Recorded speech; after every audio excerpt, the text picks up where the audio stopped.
लियाकत अली शहीद की वालिदा, उनके भाई, उनके बच्चों से आपकी मुलाकात भी करवाई है। उनके जो जज्बात थे, एहसासात थे और हुकूमत से कुछ छोटे छोटे से एक मुतालबात हैं वो भी थे। लेकिन बहुत अहम एक चीज़ है कि ऐनी शाहिद के तौर पर, जैसे मैंने पहले अर्ज़ किया प्रोग्राम में, कि उनके भाई जो अरशद हैं वो बिल्कुल सामने देख रहे थे। ये वो जगह है जहाँ पर सुसाइडर ने अपने आप को यहाँ पर वो अपना धमाके से उड़ा लिया और उसके बाद लियाकत अली जो उनके बिल्कुल सामने थे वो शहीद हुए। मुझे बताएं कि उस वक्त हुआ क्या था? वो जब घर से आया खेतों में माल मवेशी के लिए लेने के लिए, वो रास्ते में जा रहा था, वो मशकूक खेतों में आ रहा था। अच्छा। मेरे भाई ने उससे पूछा है तुम कौन है, किधर जा रहे हैं? हमारा भाई थोड़ा दूर था, वो तेज़ कदमों में उसके नज़दीक हो गया है। जब नज़दीक हुआ है तो हमने आवाज़ें सुनी है घर से, तो हम ही बाहर निकल आए हैं कि हमारे भाई के साथ कौन है। जब हमने देखा है कि मेरा भाई उससे पूछ रहा था कि तुम किधर जा रहे हो, तुम्हारा क्या काम है, वो दौड़ने की कोशिश उसने की, मेरे भाई ने उसको जाने नहीं दिया।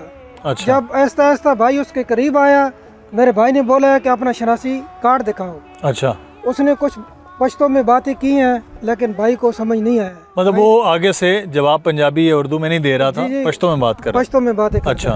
भाई ने अपना शनासी कार्ड निकाला है जेब से, उसको बोला है कि ये अपना शनासी कार्ड मुझे दिखाओ, अपनी शनाख्त कराओ। जब उसने मेरे भाई को देखा है कि ये इसने गहरा पा लिया है, ये मुझे नहीं जाने देता। अच्छा। जब शनासी कार्ड मेरे भाई ने बोला है कि अपना शनासी कार्ड दिखाओ, तो मेरे भाई ने आधा जेब में शनासी कार्ड डाला है, फिर उसने अपना कार्रवाई शुरू की है। अच्छा। लेकिन अरशद भाई ये बताएं कि वो कितनी को उम्र का, कोई लड़का सा था या ज़्यादा आपको पक्की उम्र? वो छोटी उम्र का था, तकरीबन ज़्यादा से ज़्यादा 20 और 22 साल उसकी उम्र थी। छोटे कद वाला था। अच्छा। छोटी छोटी दाढ़ी उसने रखी हुई थी, बाल भी थोड़े बड़े दरमाने हुए उसने। अच्छा। बाल भी रखे हुए थे। सही जी सर। तो वैसे मुंह पे कोई मास्क वगैरह नहीं लगाया? कुछ भी नहीं है, मुंह ऐसे जैसे हम खड़ा है वो ऐसे उसका मुंह था। नहीं तो आया वो इधर से, इस तरफ से, सड़क से नहीं आया, आप कह रहे हैं इधर से आया? जी सर, हमने इधर से देखा है, हम जिधर खड़े हैं। हाँ। ये दरख्त है, इस दरख्त के करीब हमने देखा है कि वो इधर से आ रहे थे। हाँ। हम इधर जब पहुंचा था उधर हमने उसको देखा है। मेरा भाई इधर दरख्त है, उस दरख्त के साथ इसको साथ जो है, जी उसके साथ साथ होने लगा है। उसने कोशिश की है दौड़ने की, लेकिन भाई ने बोला है अपना शनासी कार्ड दिखाओ, अपनी शनाख्त कराओ, फिर आपको छोड़ेंगे नहीं। इसमें मुअज़्ज़िज़ीन इलाका में अब मलिक अमानुल्लाह साहब समाजी यहाँ रुकन है, कारकुन है, इस इलाके के हवाले से काफ़ी काम कर रहे होते हैं। अली साहब, आज सारा दिन आप हमारे साथ यहाँ घूम रहे थे, ये वाक़या हुआ, उसके बाद आप लोगों को मालूम हुआ इलाका को कि ये शहादत हो गई है आपके इलाके के एक बंदे की, फिर उसके बाद का क्या सिलसिला हुआ है वो कुछ बताएं।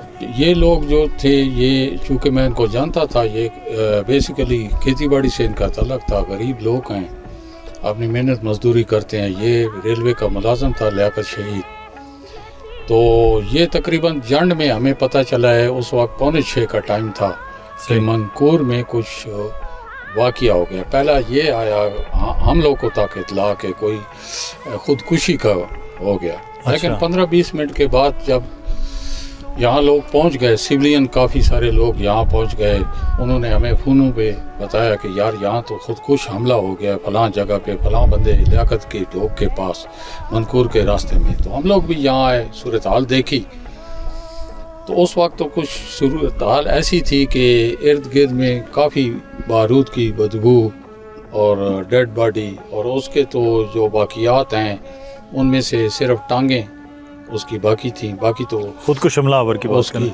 और कुछ यहाँ बाकियात में से पसली, उसकी हड्डियाँ जो अभी भी मौजूद पड़ी हैं, ये यहाँ थे। कपड़ों के उसके पीस हो गए, हाथ जितने छोटे, उंगलियों जैसे कटिंग हो गया। और ये हड्डी का आपने बताया कि ये उसकी जो है, जी हाँ, उसकी, क्योंकि यही जगह है, ऐन वही जगह पे हम खड़े हैं जहाँ उसने ब्लास्ट किया। यहाँ से मैं ये देख रहा हूँ 300-400 मीटर पे ये जो है ना पुलिस की चेक पोस्ट, पुलिस की, रेंजर और इसकी है पेट्रोलिंग वालों की, कस्टम की, यहाँ 3-4 पोस्टें हैं।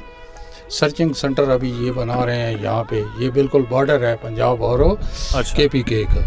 तो आपका क्या ख्याल है, मतलब इसको टारगेट हो सकता था? अदरवाइज यहाँ तो कोई दूसरा कोई चांस ही नहीं है ना जी। मतलब है कि दूसरा तो कोई व्यू हो ही नहीं सकता। अभी इनकी एक सामने ढोक है, अब उस ढोक पे तो वो करने आ नहीं गया, खुद को हमला आवर के इनकी ढोक उड़ाने के लिए आ गया। लेकिन एक बहुत बड़े साने से, उसकी शहादत से जो है ना, इस बंदे ने रोक लिया, उसको बिल्कुल रोक के जांच पड़ताल की, और उस जांच पड़ताल के बाद उस बंदे ने जब ये ऑब्जर्व कर लिया दहशतगर्द ने कि ये मुझे छोड़ता नहीं है, तो उसने ब्लास्ट किया। मज़ीद बात करते हैं कि इस इलाके के हवाले से कुछ हुकूमती ऐलानात भी हैं, कुछ चीज़ें हैं उस पर भी, और कुछ मुतालिबात भी हैं इलाका के इस बहुत बड़ी कुर्बानी के बाद।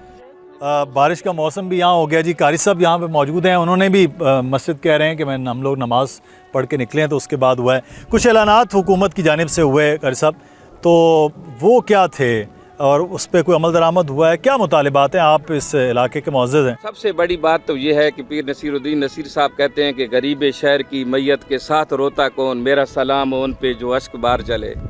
हमारा ये भाई इंतहाई गरीब था, आपने घर भी देखा है, सारा माहौल भी आपने देख लिया है, लेकिन इसकी कुर्बानी बहुत बड़ी है। फवासी साहब ने सबसे पहले जो अटक में हमारे भाई का जनाजा हुआ उधर ऐलान किया है कि 80 लाख रुपए का ऐलान है जी। और उसके बाद जो लियाकत साहब का लड़का है उसको नौकरी के हवाले से, तालीम के हवाले से कोई बातचीत हुई है, ये सुनने में आया है ये चीज़ें सारी। लेकिन अभी उनके घर वालों से जब बात हुई है, आपकी भी हुई है, हमारी भी हुई है, अभी कोई चीज़ मिली नहीं है। मलिक साहब, ये जिसका कारी साहब भी जिक्र कर रहे हैं, ये आपके यहाँ प्राइमरी स्कूल मैंने 2 देखे हैं, एक लड़कियों का है और एक वो भी बिल्कुल मखदूश हालत में है, कोई बहुत अच्छी उसकी नहीं है। दूसरे यहाँ पर किसी किस्म का कोई रूरल हेल्थ सेंटर, कोई डिस्पेंसरी, कोई वो नहीं है यहाँ पे? सर पहली बात है, पहले तो मैं स्कूलों का आपने सवाल किया है वो करता हूँ कि एक स्कूल यहाँ है प्राइमरी स्कूल बॉयज़ और एक है स्कूल गर्ल्स स्कूल को ऑलरेडी इन्होंने उस लिस्ट में डाला हुआ है हमारी हुकूमत पंजाब और डिस्ट्रिक्ट अटक ने कि जिनको वो प्राइवेट कर रहे हैं। सही है। उसको तो बिल्कुल इन्होंने मतलब ख़त्म ही कर दिया है। और दूसरा जो है बॉयज़, वो मतलब रोड है सी पैक, दोनों प्राइमरी हैं। मेहरबानी की जाए कि इस इलाके को अब इस शहीद की वसातत से, इसके नाम से अपग्रेड इनको किया जाए, और उसके जो ऑर्डर हैं ख़ुसूसी तौर पे वज़ीर आला पंजाब से मैं ये गुजारिश करूँगा। पहले भी वफाकी हुकूमत ने काफ़ी सारे ऐलानात किए हैं, तावन किया है, तगमा दिया है वफाकी हुकूमत ने, सारी चीज़ें वो अपनी जगह पे, लेकिन ये बैकवर्ड इलाका है, बहुत पिसे हुए लोग हैं।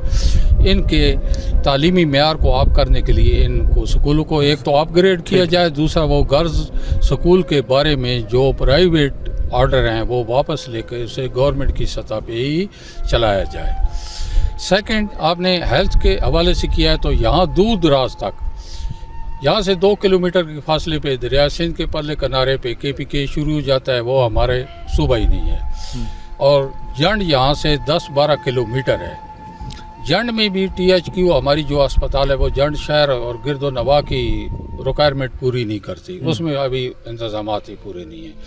यहाँ कोई भी हेल्थ के हवाले से कुछ भी नहीं है, बिल्कुल कोई डिस्पेंसरी नज़दीक नहीं, कोई रूरल हेल्थ सेंटर नज़दीक नहीं। तो गवर्नमेंट पंजाब स्पेशली मरियम नवाज़ और साहिब अख्तियार से मैं ये रिक्वेस्ट करूँगा कि हमारे पास 120 कनाल ज़मीन रफ़ाए आमा की बरलबे रोड पड़ी हुई है और वो बिल्कुल नाकारा और बग़ैर किसी तसर्रुफ़ के है। तो उस कीमती जगह पे ये रूरल सेंटर हेल्थ मतलब कि ज़मीन मौजूद है आपके पास, सिर्फ बिल्डिंग और उसका एक देनी है और उसका सिस्टम करना है, ठीक है, जो एक्टिव करना है।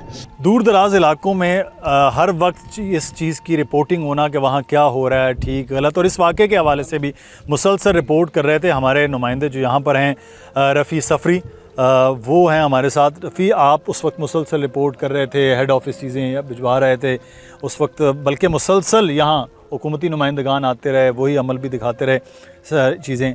यहाँ जितना मुश्किल आना है, यहाँ बाकी सहूलियात हैं, ये रिपोर्टिंग भी उतना ही मुझे लग रहा है कि मुश्किल काम होगा उस वक्त ख़ास तौर पे। सबसे पहले तो मैं आपका और पूरी टीम का 365 का बेपनाह मशकूर मकमून हूँ। रही बात इस जगह के हल्के की रिपोर्टिंग की, तो ये इलाका 120 किलोमीटर पे मुहित तहसील जंड है, जिसकी कवरेज के लिए हमारे जो मकामी रिपोर्टर हैं इनको बहुत तगोदो से गुजरना पड़ता है, बड़े सफ़र से गुजरना पड़ता है, तब जाके आवाम की आवाज़ ऐवान बाला तक जाता है।